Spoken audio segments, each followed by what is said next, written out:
YCP MLC Chandrasekhar Reddy ఈరోజు ఆయన రాజీనామా చేస్తూ ఆయన వివిధ కారణాలు ఎందుకు ఆయన రాజీనామా చేశాడు అనే విషయాన్ని చాలా సుదీర్ఘంగా ఒక 32 నిమిషాలు ఒక ప్రెస్ మీట్లో కథలు అల్లి అతను ఈరోజు ప్రెస్ మీట్ పెట్టడం జరిగింది. ఏం మాట్లాడావు? సుదీర్ఘంగా 30 నిమిషాలు మాట్లాడావు, ప్రెస్ మీట్లు అని మాట్లాడావు. ఐవర్లు కదయ్యా, అట్టే మాట్లాడతారులే. తెలియదనిక మీ ఐవర్ని అడుగు, చెప్తాడు. పాఠాలు చెప్పిన గురువులు కదా, అన్ని నిమిషాలే మాట్లాడతారు, నిజాలు మాట్లాడతారు, నిజాయితీగా ఉంటారు. నీలాగా సొల్లు మాటలు, సోది మాటలు, వికారపు మాటలు మాట్లాడేవాళ్ళు కాదు మా నాయకులు. నువ్వు 2019లో రెడ్ క్రాస్ లో మెంబర్ అయ్యావు ఫర్ ది ఫస్ట్ టైం. ఒక్క డ్రాప్ బ్లడ్ ఇచ్చావా ఈ రోజుకి? ఒక్క డ్రాప్ బ్లడ్ రెడ్ క్రాస్కి ఇచ్చావా అని మేము అడుగుతున్నాం. నువ్వు ఇచ్చా ఏ రోజన్నా చుక్క బ్లడ్? అసలు నీ బాడీలో బ్లడ్ ఉందే? మా నాయకుడు నిన్న కూడా జగన్మోహన్ రెడ్డి గారి జన్మదినం సందర్భంగా బ్లడ్ క్యాంప్ నిర్వహించాడు. అసలు నువ్వు ఎట్లా రెడ్ క్రాస్ ప్రెసిడెంట్ అయ్యావు చెప్పు?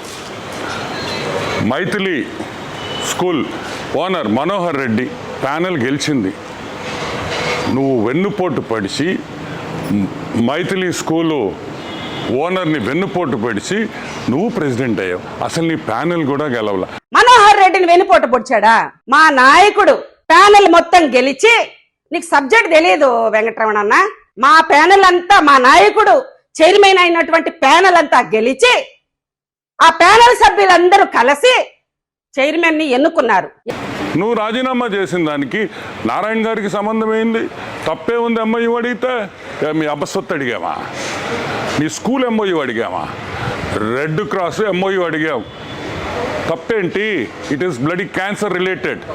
ఈ కామన్ సెన్స్ లేకుండా నువ్వు మాట్లాడుతున్నావు. ఎంఓయూ అడిగారు అని అన్నావు. అడిగారు, ప్రెస్ లో చెప్పారు, నిజాలు చెప్పారు. నీకు దమ్ముంటే అసలు నీదేంది? నారాయణ గారు గురించి మాట్లాడారు మా నాయకుడు. నారాయణ గారు ప్రెస్ మీట్ పెడతారు కదా, నువ్వెందుకు మధ్యలో చించుకొని మధ్యలో వచ్చేస్తావు? నువ్వెంత చించుకున్నా, అయ్యా వెంకటరమణ అన్న, నువ్వెంత చించుకున్నా నీకేమైనా పెద్ద పదవి ఇచ్చాడు చంద్రబాబు నాయుడు? ఆ రొయ్యలకి మేత వేసుకునే పదవి ఒకటి ఇచ్చాడు నీకు. నీకు ఇచ్చిన పదవి అది. నువ్వు ఎగిరెగిరి దంచినా కూడా ఎంత అవమానంగా మాట్లాడుతున్నావయ్యా నువ్వు.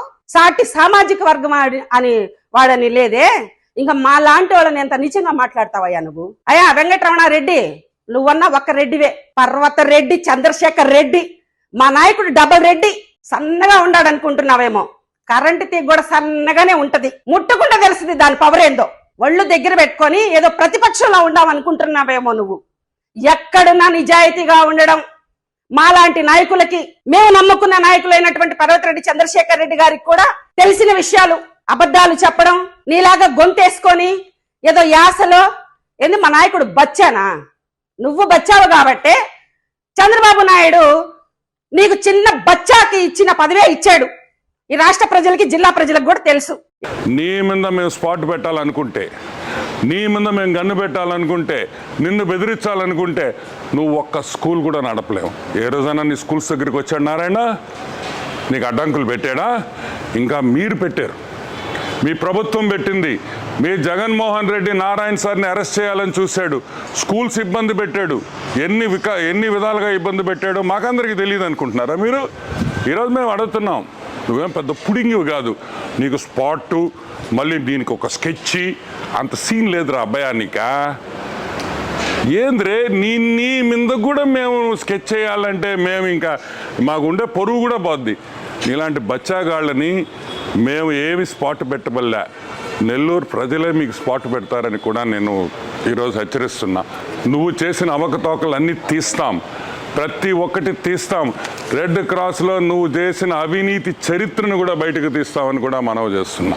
నువ్వేదో లొసుగులు బయట పెడతానన్నావు కదా, బయట పెట్టు. మా నాయకుడు ఎక్కడన్నా తప్పు చేస్తుంటే నువ్వు పద్ధతిగా మాట్లాడుతూ. నారాయణ సారికి కూడా నేను ఒక విషయం చెప్పాలండి.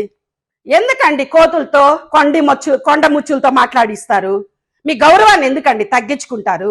మా నాయకుడు ఒక గురువుగా, విద్యా వ్యవస్థలను స్థాపించినటువంటి నాయకుడుగా, ఒక ఎమ్మెల్సీగా, 3 జిల్లాలకు ఎమ్మెల్సీగా ఉన్నారు.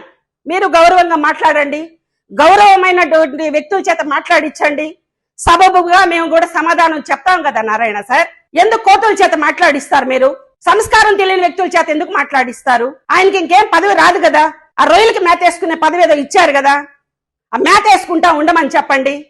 నేను ఒక ఉన్నానమ్మా అని తగుదనమ్మా అని వస్తా ఉంటాడు మాట్లాడితే ఒకసారి.